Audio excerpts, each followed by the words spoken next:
What first, of course, attracted us to Molla Nasreddin was the fact that, on one hand, of course, the illustrations are so sort of seductive, and they look like something like a kind of a.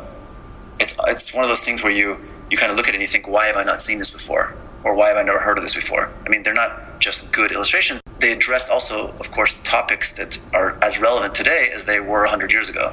So, whether it's issues of press freedom, whether it's issues of sort of modernity vis-a-vis Islam, whether it's issues of education, colonialism, these are all things which unfortunately have not really changed much in the past, in the ensuing century. First of all, the fact that it was so visually driven meant that it was accessible to most people in the region and abroad, because it was read from, the reason why it could be read from Morocco all the way to India, despite being an Azeri, is that it was basically, you didn't have to be able to read the captions to understand what was going on. It was very illustrative, and that was one reason why it was so impactful, was because of its kind of at that time in the early 20th century, Azerbaijan had like a 8% literacy rate, so it reached the masses, if you will.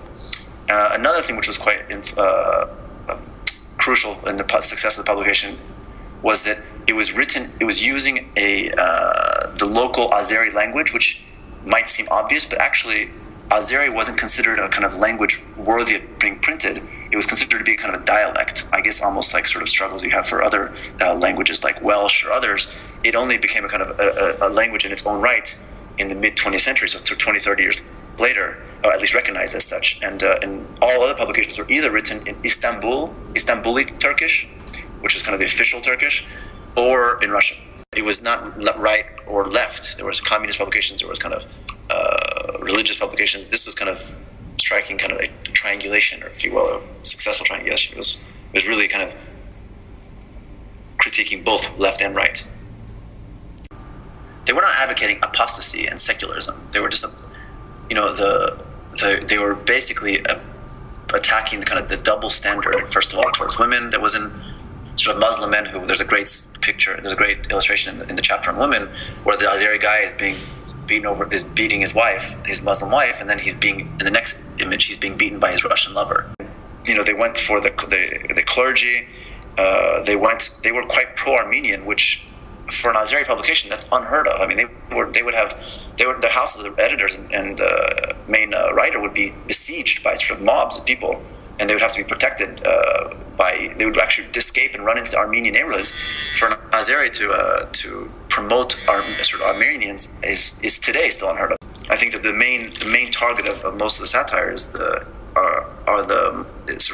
Muslim clergy. It was satire. It was always satire. It was never really activist in the sense of this is what you should do.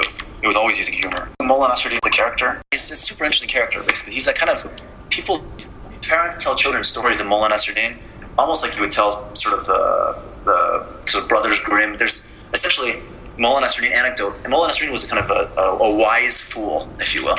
And a typical Molla Nasreddin story would be like, a guy's on one side of the river and he yells to Molla Nasreddin, "Molla Nasreddin, how do I get to the other side of the river?" And Molla Nasreddin answers, "You are on the other side of the river."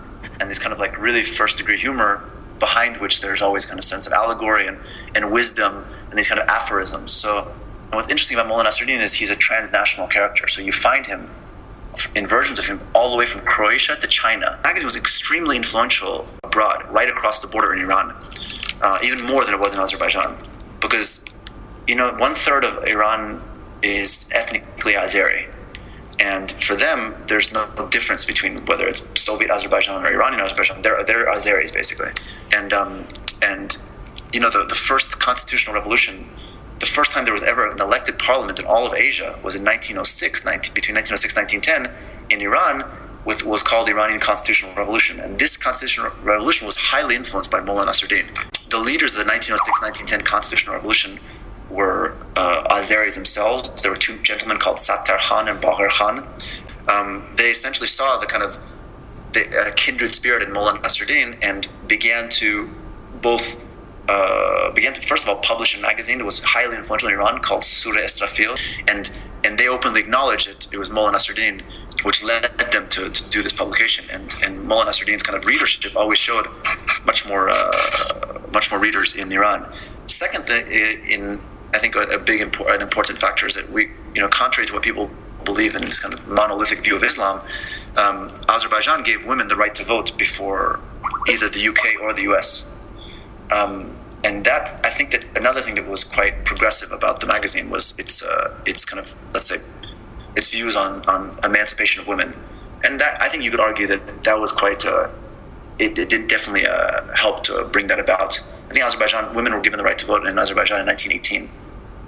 From 1917, 18 onwards, the rise of the Bolsheviks basically caused it essentially forced the magazine to toe the party line, and it lost all interest as a kind of as a political satire. It really became a kind of organ of the state, if you will.